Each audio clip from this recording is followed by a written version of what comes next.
श्री स्वामी समर्थ मित्रांनो, माझ्या चॅनलवरती तुमचे खूप खूप मनापासून स्वागत आहे। तर श्रावण महिन्यात शिवरात्रीला महादेवांना अभिषेक कसा करायचा आहे, तर आज आपण या व्हिडिओत जाणून घेणार आहोत। तर ओम नमः शिवाय, हर हर महादेव। श्रावण महिना हा भगवान शिवाच्या उपासनेसाठी अत्यंत पवित्र मानला जातो। श्रावण महिन्यात शिवरात्रीच्या दिवशी भक्तिभावाने महादेवाची पूजा, अभिषेक आणि नामस्मरण केल्याने मनाला शांती आणि भक्तीचा अनुभव मिळतो। त्यानंतर आज आपल्या व्हिडिओमध्ये आपण पाहणार आहोत की श्रावण महिन्यात शिवरात्रीला महादेवाची पूजा, मांडणी कशी करायची, अभिषेक कसा करायचा आणि साहित्य काय लागणार आहे। तर महादेवांना अभिषेक कोणत्या क्रमाने करायचा आहे आणि मंत्र काय म्हणायचे आहे, तर बेलपत्र कसं अर्पण करायचं आज आपण बघणार आहोत। तर कोणती प्रार्थना करावी ही माहिती आपण अगदी सोप्या पद्धतीत पाहणार आहोत। तर पूजेसाठी साहित्य काय लागणार आहे, तर मुख्य साहित्य म्हणजे भगवान शिवाची पिंड आणि शिवलिंग, त्यानंतर स्वच्छ पाणी, गंगाजल उपलब्ध असल्यास फार गरजेचं आहे। त्यानंतर आपल्याला दूध, दही, तूप आणि मध, साखर, पंचामृतसाठी स्वच्छ भांडे लागणार आहे। त्यानंतर बेलपत्र, फुलं, अक्षदा, चंदन आणि गंध, धूप, दीप, कापूर, नैवेद्य, फळे, नारळ, सुपारी, विड्याची पाने आणि दक्षिणा। स्वच्छ वस्त्र असल्यास फार महत्त्वाचं आहे। स्वच्छ वस्त्र हे पांढरं किंवा पिवळ्या रंगाचं असणं गरजेचं। अभिषेकांसाठी मोठे भांडे किंवा अभिषेक पात्र असल्यास त्याचा वापर करू शकता। इथे मोठं भांडच आपल्याला लागणार आहे। साहित्य कमी असले तरी पूजा थांबवायची नाही, कारण श्रद्धेने स्वच्छ पाणी आणि बेलपत्र अर्पण करूनही शिवपूजा करता येते। त्यानंतर पूजेची मांडणी आपण इथे बघणार आहोत। तर पूजेची मांडणी कशी करायची, तर पूजेची जागा स्वच्छ करून घ्यायची आहे।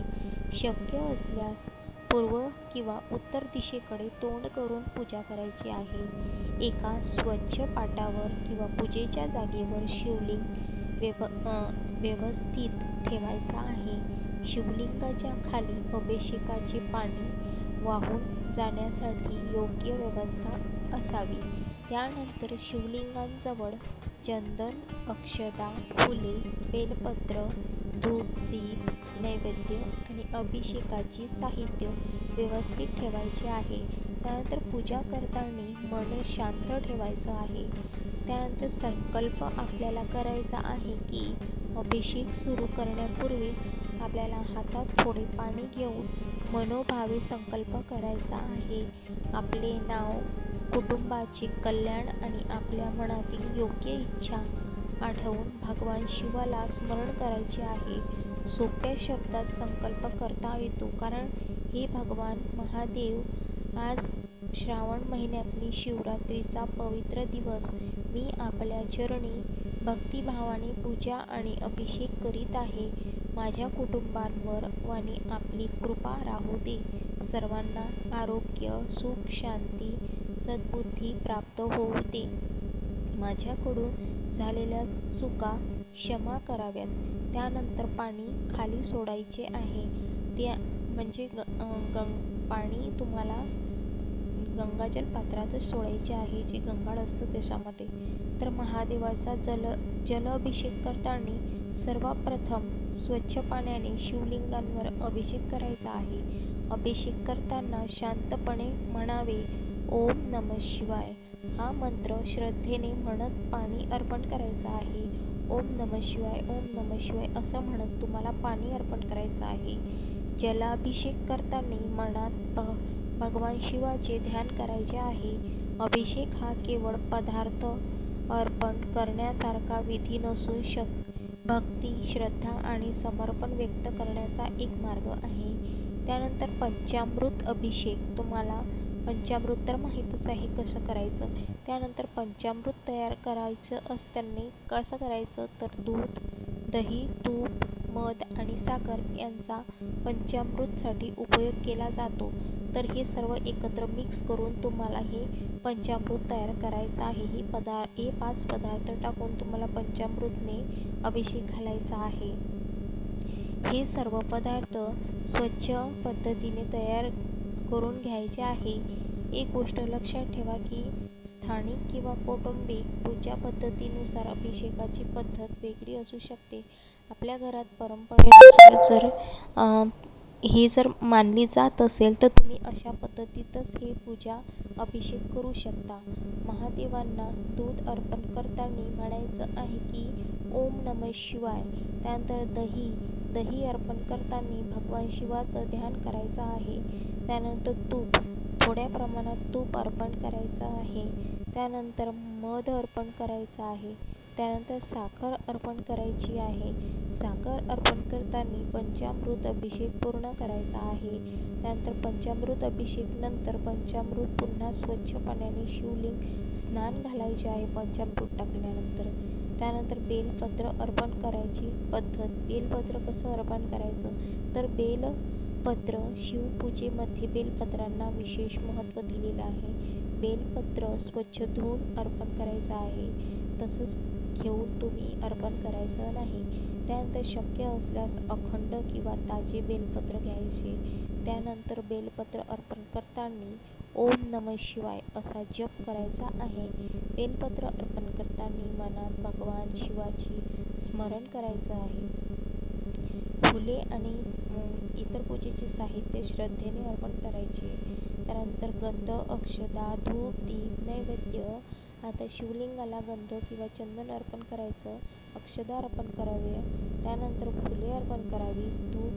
धूप दाखवताना दीप प्रज्वलित करून भगवान शिवाची आरती करायची आहे. कापूर आरती ही आपल्याला परंपरेनुसार करायची आहे. मंत्र जाप सुद्धा तुम्हाला इथं करायचा आहे. शिवरात्रीच्या दिवशी शक्य तितका वेळ भगवान शिवाचं नामस्मरण करायचं आहे.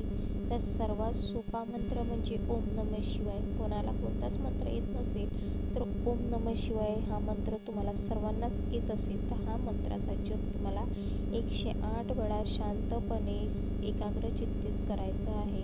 हा मंत्र श्रद्धेने आणि शांतपणे म्हणायचा आहे. तसेच महामृत्युंजय मंत्राची सुद्धा तुम्हाला इथे हे मंत्र म्हणायचा आहे. आपल्याला परंपरेनुसार त्याचा जप सुद्धा करू शकतो. मंत्र म्हणताना उच्चार योग्य ठेवण्याचा प्रयत्न करा. कारण की तुम्ही जर मंत्राचा उच्चारण जर व्यवस्थित केला नाही तर त्याचा वेगळा पण परिणाम इथे होऊ शकतो.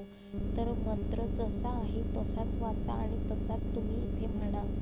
मंत्र संख्या करण्यापेक्षा श्रद्धा, एकाग्रता आणि सात्विक भाव महत्त्वाचा फार असतो. नैवेद्य आणि प्रार्थना. आता आपण भगवान शिवाला नैवेद्य कसा दाखवायचा तर फळ किंवा आपल्या घरच्या परंपरेनुसार सात्विक नैवेद्य अर्पण करायचा आहे. त्यानंतर हात जोडून प्रार्थना करायची. हे महादेवा, माझ्या कुटुंबांवर आपली कृपादृष्टी सदैव राहू दे. आमच्या जीवनातील अडचणींना सामोरे जाण्याचे धैर्य दे. आमच्या मनात सद्बुद्धी, शांतता, शक्ती निर्माण करू दे. माझ्याकडून झालेल्या सर्व चुका क्षमा कर. ओम नमः शिवाय. त्यानंतर तुम्हाला आरती करायची आहे. शेवटी भगवान शिवाची आरती करावी. आरती झाल्यानंतर हर हर महादेव, ओम नमः शिवाय असा जयघोष करायचा आहे. शिवरात्रीच्या दिवशी आपल्याला क्षमतेनुसार उपवास किंवा फलाहार करायचा असल्यास तो आपल्या आरोग्याची आणि घरच्या परंपरेची काळजी घेऊन तुम्हाला हा उपवास धारण करायचा आहे. पूजा करताना सर्वात महत्त्वाची म्हणजे श्रद्धा, स्वच्छता आणि मनातील भक्तिभाव हे फार गरजेचं असतं. आपल्या मनात जर श्रद्धा आणि भाव जर असेल ना तर देव कुठल्या ना कुठल्या प्रकारे आपल्याला आशीर्वाद देऊन जातो. तर महादेवांना मोठ्या पूजेपेक्षा मनापासून केलेली भक्ती प्रिय आहे. अशी श्रद्धा आहे की जर तुम्हाला ही माहिती जर हा व्हिडिओ तुम्हाला आवडला असेल तर लाईक, शेअर, सबस्क्राईब नक्की करा आणि आपल्या कुटुंबातील किंवा शिवभक्तांना हा व्हिडिओ नक्की शेअर करा आणि चॅनलला सबस्क्राईब करायला विसरू नका. तर अशाच धार्मिक, आध्यात्मिक पूजाविधीची माहिती तुम्हाला आवडली असेल तर आमच्या चॅनलला जोडून राहा. कमेंट बॉक्समध्ये ओम नमः शिवाय, हर हर महादेव लिहायला विसरू नका. तर व्हिडिओ आवडला असेल तर श्री स्वामी समर्थ म्हणायला विसरू नका. श्री स्वामी समर्थ. जय जय स्वामी समर्थ. हर हर महादेव.